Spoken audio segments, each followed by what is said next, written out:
Tell me a little bit about your character. My character is from a community, Chinese American community What's up in with the Mississippi Delta YouTubians? that Let's talk about sinners, specifically the Asian lady. There's been a conversation going around online about whether she was right or wrong for inviting the vampires in, and how do you feel about it? I don't think there's no way in hell that you can rationalize her inviting those vampires in to kill everybody. I just don't think so.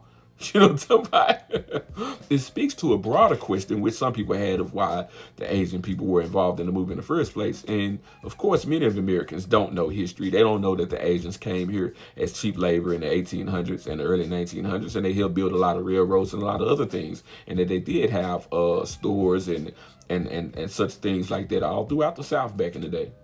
I mean, much as they do in the black community now. You know what I'm saying? They do, but you know, it really speaks to this thing that this conversation has been going on online about, you know, African Americans and other communities, you know, our relationships.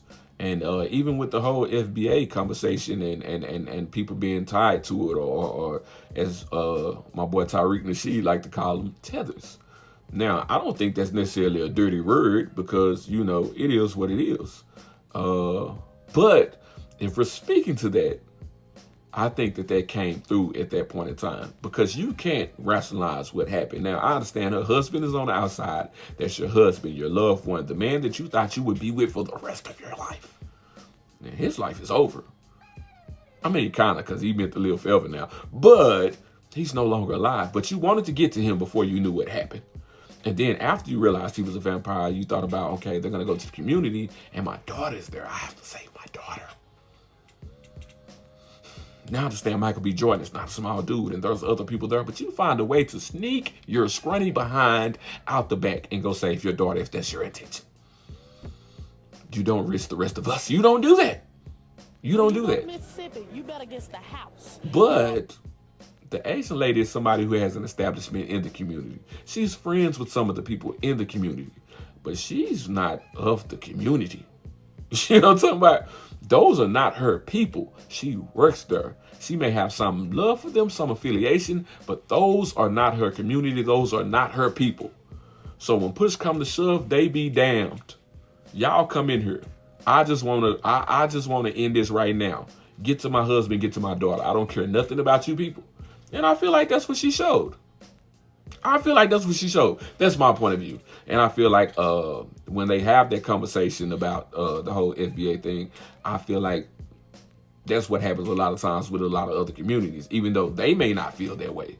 They may feel like, oh, we don't feel that way. We feel like we're one and the same. No, you don't. Because as soon as things happen, people separate. And that's okay. Humans are tribal creatures. We are tribal beings. We are tribal people. There's nothing wrong with, at the end of the day, I'm a proud Nigerian, I'm a proud Jamaican, I'm a proud Asian, a proud white man, a proud Irish, this, that. There's nothing wrong with that. Just don't kill me in the process, or set me up to die in the process, or hurt me. That's all I want from you. There's nothing wrong with you being proud, being pride, or grouping up and taking care of your people. There's nothing wrong with that. But I feel like that's what happened in that movie Sinners. Now, I don't know if that's the intent or the meaning behind that Ron Coogler had when that happened. But that's the way I took it. You know, people will throw you under the bus to save their own people in a minute, or to save theirs. And this isn't about racism or racial inequality or anything like that. This is just a conversation around the dynamics of culture. You know what I'm saying? Of culture and community. That lady worked in the community, but that wasn't her community. So when push came to shove, she didn't care about that community now. She finna go save her baby. Now, I'm not saying you can't be within that community and not feel the way, because, listen, I would go save my baby. I just wouldn't invite the vampires in and get everybody else killed in the process. I'd probably sneak out, lead a dope or something, but I'm I would be trying to handle my issue, my business. I wouldn't sacrifice everybody like that just because I feel away. You know what I'm saying? And I feel like that's what she did in that moment. Not saying she was a bad character. There was a complexity going on there. We can speak to men and women. I think she did what women do. Her nurturing instinct and her instinct to go and get to her baby overruled everything.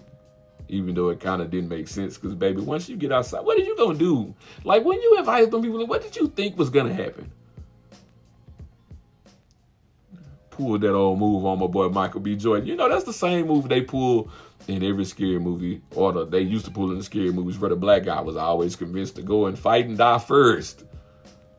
Oh, I thought you was in the military. You this big bad gangster. You done fall all over the world, and now you scared. Like, that ain't quite how she said it, but that's how I took it when she started talking to my boy Smoke. Yes. So, nah, I don't agree with what she did at all. I personally, they should have whooped her. She should have had to line up and run about 3-4 fades before they whipped out all the garlic and the the steaks and things like that.